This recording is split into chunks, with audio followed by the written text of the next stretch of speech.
Thank you very much. Yeah, Bona Dimineta Tuturo. All right, I've been having a great time in Cluj. It's a beautiful city. The people are warm. Thank you, Andrea and Daniel, for giving us this platform.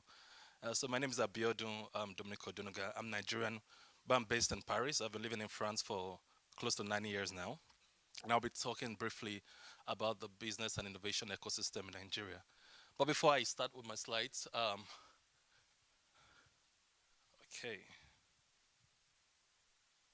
All right. I edited my slide because of an engagement I had yesterday during the coffee break. So I met with a very wonderful lady who is not here today, and we had an interesting engagement. So when I mentioned to her I'm based in Paris, but I'm Nigerian, she made a remark to say, "Oh, most Romanians know Nigerians, and we know the Nigerian prince." How many of you have, how many of you have received the email from the Nigerian prince? Okay, I mean, so you bear witness to that. And so, I mean, you can imagine, okay, that puts me on a very more tight corner because now I have to pitch my country to you. Um, but beyond what you've heard from the prince who wants to give you millions of dollars, has an inheritance to help you claim some money, there's a lot more to Nigeria than that. That's just a minute fraction. And I'm here to let you understand that beyond what you've heard or what you know about Nigeria, that's not what Nigeria really is. And I hope that with this presentation, you'll get some insight into what the ecosystem and the Nigerian tech environment offers to us. Um, I'm not sure if this is working correct. Okay, sorry. All right. So, um, beyond what you know already about Nigeria, probably what you don't know is that Nigeria's film industry, tagged Nollywood, is the second biggest in the world. And when I mean second biggest, that is Bollywood from India comes first, Nollywood second, and Hollywood from the US third. And second in terms of volume. Every year in Nigeria, about 2,500 movies are produced. The movie industry contributes up to $7 billion to the Nigerian economy. The movie industry employs over 1 million Nigerians, and that is Nigeria for you. So in case this is not what you know about Nigeria, I'm just trying to set some tone to the discussion that we have. Aside that also, Nigeria is the sixth largest country in the world. So in our parlance, when we do an inside joke in Nigeria, we talk about that for every 5 black person you meet in the world, there is a Nigerian. It's a population with over 200 million people, the sixth largest in the world. Diverse economies from agriculture to creative industry. If you've not listened to Nigerians' music, I think I put it to you. You'll be glued if you go on YouTube and you just get to some of our Afro beats. You probably put it on, somebody's nodding already. So you know Burna Boy? Okay, you know Wizkid. Okay, so we're big on creative industry, we're big on tech, we're big on agriculture, we're big on innovation. Aside that also, which is the cross of the matter here today, is the tech ecosystem. And one of the things I want to start with is just summarize these figures. 200 million people plus people. And out of that, 90% of the population is mobilely connected. Aside that also, you have 50% of the population that internet users, that's over 100 million. And then you have also a very good chunk also that is very social media savvy. Again, when it comes to the startup ecosystem, on this chart you see a report there from Disrupt Africa last year. In the entire continent, Nigerian startups, about 180 of them raised funding, and coming second after the Nigerian startups is Egypt with 131 startups, and also you have in the third place Kenya. So let you know that the Nigerian ecosystem is the strongest and the most formidable in the continent. And if you also group that into figures, just last year alone, the Nigerian startups raised about $976 million just last year. And so in terms of fundraising, that puts some context to what I'm talking about today. I'll try to make this just pick two elements here. The one I want you to concentrate about is the first one that talks about Florida Wave. How many of us know Florida Wave? Okay, Florida Wave is a Nigerian fintech, and broke a record to be one of the strongest fintech that was able to raise a Series D, $250 million last year. And aside that also, you see in the third point here that between 2015 and 2021, Nigeria has become the most desirable place to invest when it comes to the African continent. And the three Nigerian startups altogether raised about $2 billion, and that makes it the number of highest fundraising when it comes to startups on the continent.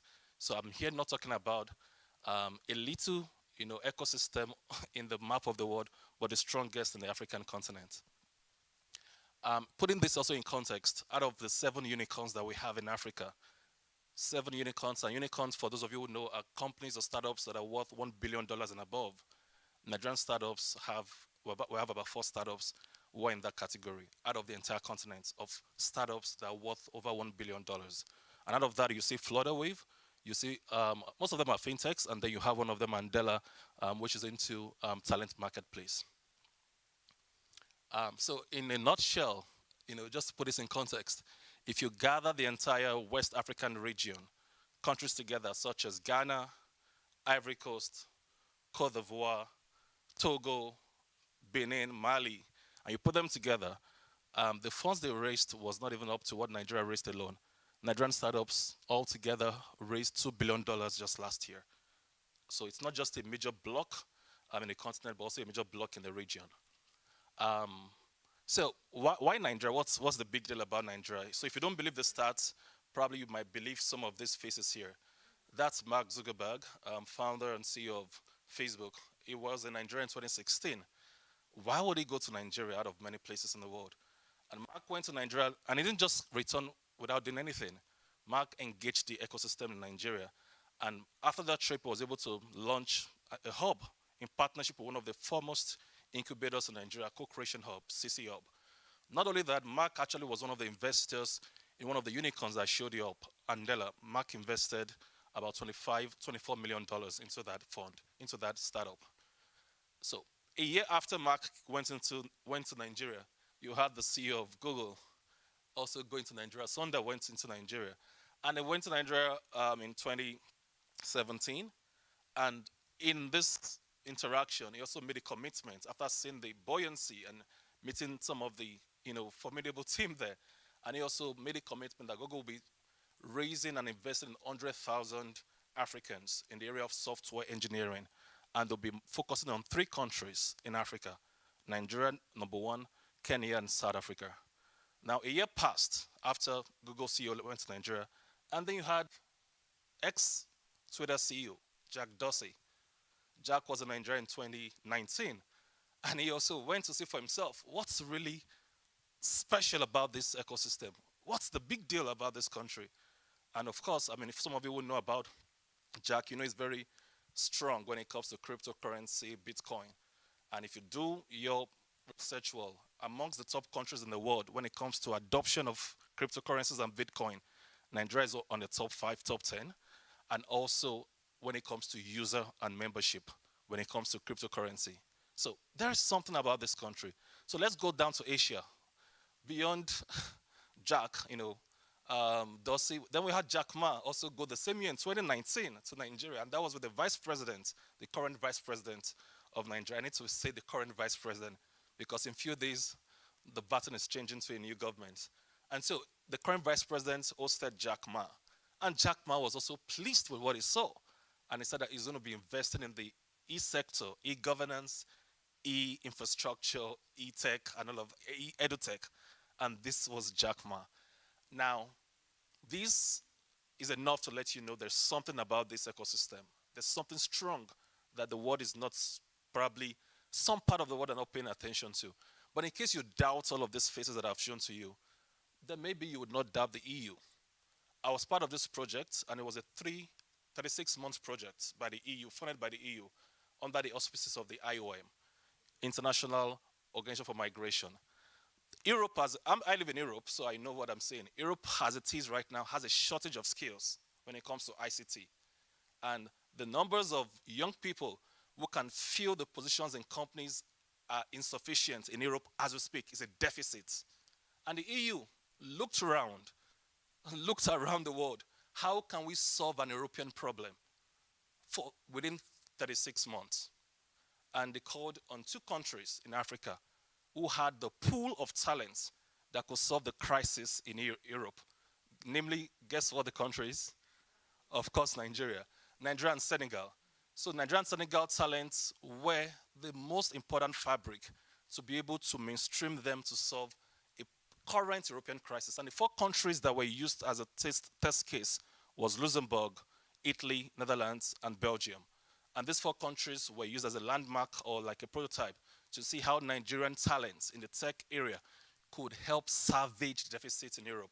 So again, I wish the guys behind the Nigerian, the Nigerian prince sending you mails know about these opportunities because we are more useful in this, right? So that's probably one of my job to be able to help them see that you don't need to send spam mails to people in Romania. You need to be able to get to solve their problems. And so, beyond that, also is Microsoft. Microsoft last year also launched a very, very terrific initiative called the African Development Center.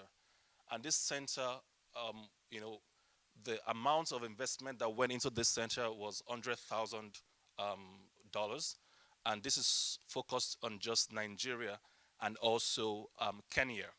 And the goal is to be able to get um, loads of software engineers within these two countries who can meet the demand of not just the US but the global demand when it comes to software engineering. Again, this is Microsoft in Nigeria. And in that picture, you see the current governor of Lagos State, also the replica of Cluj, the most dynamic and the most formidable ecosystem. As a matter of fact, the population of Lagos State, where I'm from, is more than the whole population of Romania combined together. Lagos is over 24 million people. Lagos has, if Lagos were a country, is going to be the sixth largest country in terms of GDP contribution in Africa. So Lagos is quite positioned, and that's one of the strongest ecosystem in Africa. And so I see a lot of linkages where Lagos ecosystem and Cluj could have something to do, and I hope Andre and Daniel will take up on that. Yeah, so in wrapping up, this is not shown well. I'm not sure why. So I'm supposed to be the list of stakeholders here on this chart. So here, major things here. Who are the major actors in this regards? The government stakeholders are there. These are actors within the local and the state and the national level doing a lot of work in the ecosystem. The private sector is strong also in the ecosystem. We have venture funds.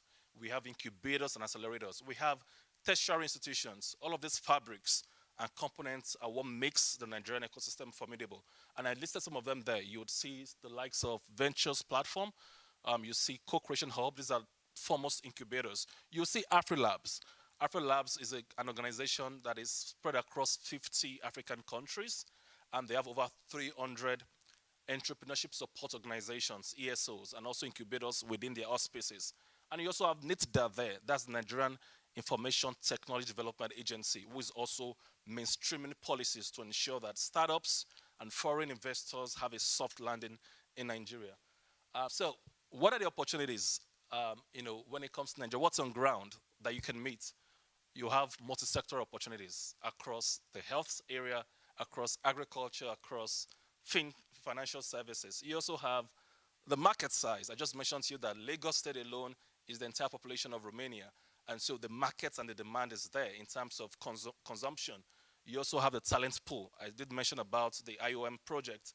You also have innovation with the number of young people birthing ideas, solving not just local problems but global problems. And then you also have the strong private sector. And if you look at this snapshot, you see a sort of sector metrics on how the startups are divided. FinTech, for instance, has about 36%. And so we're very big when it comes to financial inclusion. Then you have e-commerce tech, all down to other services such as waste management. So all of these components tells you how strong the Nigerian tech ecosystem is. And some of the startups that we have listed here, you have from Florida Wave to Paga, you have Iroko TV that's on entertainment. You also have Edukoya, you have Carrywise. And so these are just a snapshot of some of the major players or startups in the ecosystem. Just as a round up, I did mention about the private sector, very big. So you can know that Nigerian private sector is not just playing on a small scale. These are just recent news. Just this week, precisely on Monday, Nigerian billionaire or the richest man in Africa, Aliko Dangote, commissioned a refinery, and it's the world's largest single train refinery. Nowhere in the world do you have a refinery in this capacity as a single train refinery. And this refinery will be processing 650,000 barrels per day. And this was just commissioned in Nigeria just a few days ago, earlier this week on Monday. And not only that, also, and this is worth about $20 billion, you also have a bank, a Nigerian owned bank, that just launched in Paris, coming to give a run for European banks, a run for their money. So when it comes to the ecosystem and the private sector, the Nigerian business innovation system is not just within itself, it's not a closed circle. Nigerians are used to dreaming big and they're used to going after big things. And that's why I see an opportunity to see what possible, collaborations can happen using Romania as a gateway to Eastern Europe. And how do we mainstream all of these engagements? In our organization, Friends of Nigeria, this is what we do. We try to be the bridge between European stakeholders and Nigerian stakeholders. And we do this at different levels. We connect governments to governments, G to G. We also do B2Bs, business directly to businesses. And also, we also leverage on events. And one of our events would be Spotlight Nigeria. So just in case Lagos is too far for you to go and you can't travel to Nigeria, in case you don't want to go through the old stress, what we do with Spotlight Nigeria is that we bring Nigeria to Europe. So every year, this is going to be the sixth edition. And we've already extended an invite to Andrea and Daniel to be around to represent the Kluge innovation ecosystem. So on that event, we're going to bring Nigerian players, both from the public and private sector. And this year will be the sixth edition, happening in October. And you get to interface with the players of the industry. And so even though it's hosted in Paris, it's an European event where Nigerian stakeholders are connected with European stakeholders. And we hope to see some of you there. And that's what we do. And we also do trade missions, like I mentioned. I round up with this statement. Africa has been described as the new frontier for global growth. And it's not news. But if you're interested in Africa, but you're not thinking Nigeria, then your vision is too small. And you need to make it big. Thank you very much.